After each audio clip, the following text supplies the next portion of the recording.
Hello dear students, this is Nilofer Mace, your English teacher. Today let's move further with the same chapter, Glimpses of India, Part 2, Coorg. First of all, the author of the chapter is Lokesh Abrol. Let's know about the author. Lokesh Abrol is a renowned doctor by profession. He established the first multi-speciality hospital in the private sector in Gurgaon. He is a social worker. He established the first stray cow shelter in Gurgaon. Lokesh Abrol is also an established writer. The present essay on Coorg highlights his sharp observation and the ability for a graphic description of the wonderful land that is called Coorg. Coorg is a place, maybe you have also visited, it is a wonderful place to visit. Let's know about it in the words of the author. In this chapter, writer has described very wonderfully the smallest district of the Karnataka, which is Coorg. He is also talking about the amazing weather there, people and the wildlife. Midway between Mysore and the coastal town of Mangalore sits a piece of heaven that must have drifted from the kingdom of God. So here the author is calling Coorg as a piece of heaven. As it is so beautiful, so wonderful, he is also talking about the location of it, where it is located. It is located in midway between Mysore and the coastal town of Mangalore. And so he is telling that it looks like it has came somewhere from the kingdom of God. This land of rolling hills is inhabited by a proud race of martial men, beautiful women and wild creatures. So he is telling here that this land is having so many hills, and so he is calling this land as the land of rolling hills. And he is really proud race of martial men. Martial man means here the men who are having the ability of martial arts. Okay, so he is talking about those martial men. The women are beautiful over here, and yes, the wild creatures. Coorg or Kodagu, the smallest district of Karnataka, is home to evergreen rainforests, spices and coffee plantations. What we learnt here? We learnt that Coorg is the smallest district of Karnataka, and here it is the home. It is a home to evergreen rainforest. Even the spices and coffee plantation is done here. Evergreen rainforest cover 30% of this district. So here this district, over 30% is covered by evergreen rainforest. During the monsoons, it pours enough to keep many visitors away. Such rainfall is there, so visitors are not coming there in monsoons. It keeps away the visitor during monsoons. The season of joy commences from September and continues till March.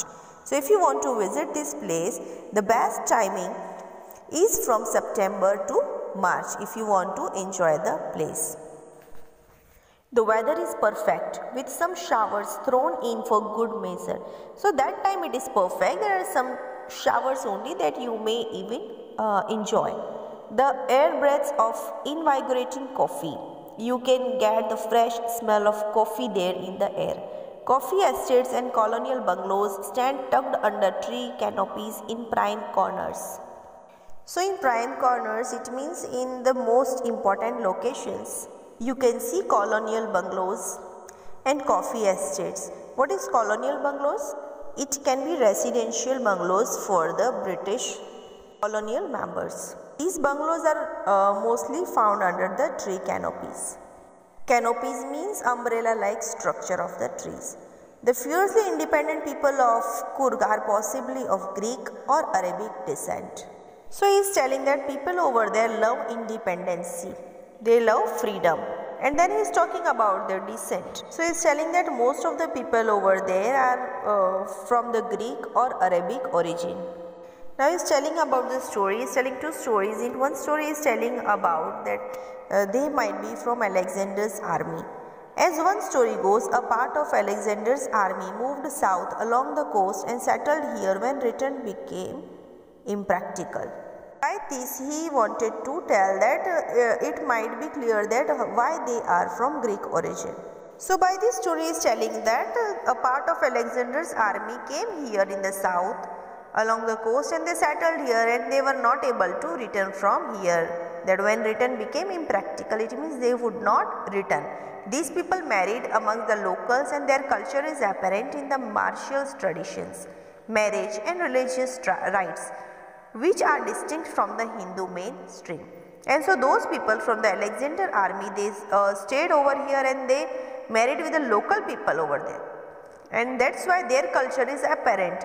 We can see the culture of both mixed up in martial tradition or in the marriage or religious rites they are doing, which are distinct, which are so far away from the Hindu mainstream. So this was the theory about the Greeks. Now the theory of Arab origin draws support from the long black coat with an embroidered waist belt worn by the Kodavus known as kuffia. It resembles the kuffia worn by the Arabs and the Kurds. What is he telling now? These people might be from the Arab or they would be Arab origin due to their dressing sense, as they are wearing black long coat and embroidered waist belt, which Arabs used to wear. Kurgi homes have a tradition of hospitality and they are more than willing to recount numerous tales of valor related to their sons and fathers. It means they like to invite the guests and they treat them very well. What they are doing as the guests arrive, they are looking after them very nicely, they give them good food, and even they like to tell the numerous tales to them which are related to their sons and fathers. Here valor means bravery. The Kurg regiment means a unit of army, is one of the most decorated in the Indian army, and the first chief of the Indian army, General Cariappa, was a Kurgi. Here most decorated means they are having more medals, okay. So they are having good number of medals. So this Kurg regiment is the most decorated, most medal getting army in the Indian army, and even the first chief of the Indian army was a Kurgi and name of him was General Cariappa. Even now, Kodavus are the only people in India permitted to carry firearms without a license.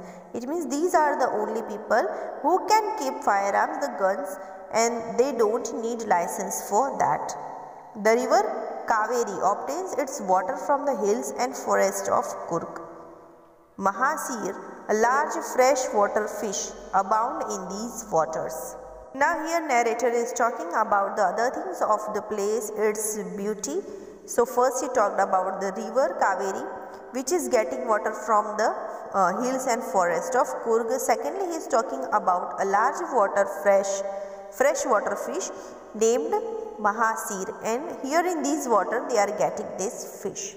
Like this is turning to the wildlife. Now see, kingfishers dive for their catch, while squirrels and langurs drop partially eaten fruit for the mischief of enjoying the splash and the ripple effect in the clear water.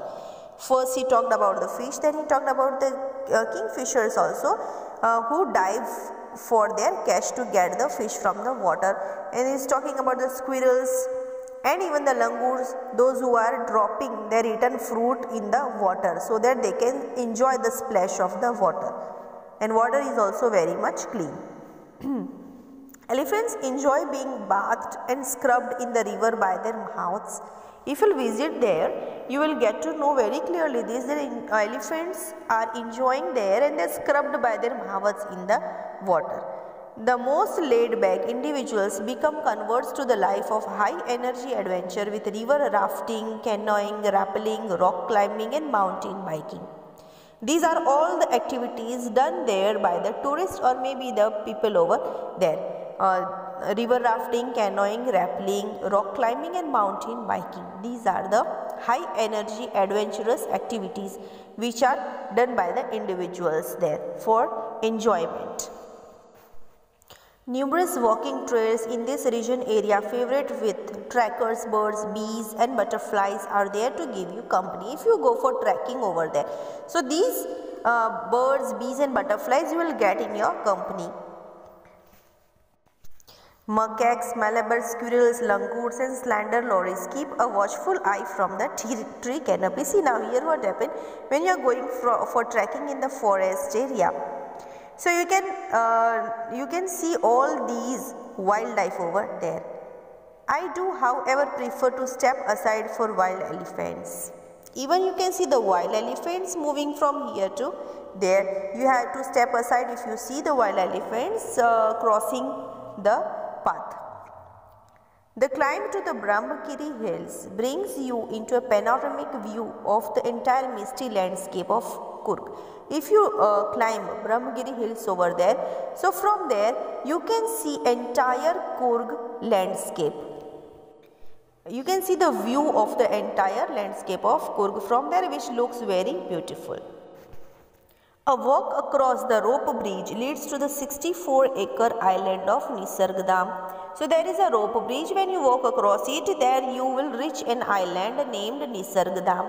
Running into Buddhist monks from India's largest Tibetan settlement at nearby Bailakuppe is a bonus. So there you can even see the Tibetan settlement where these Buddhist monks are living. This is in the bonus that you can enjoy.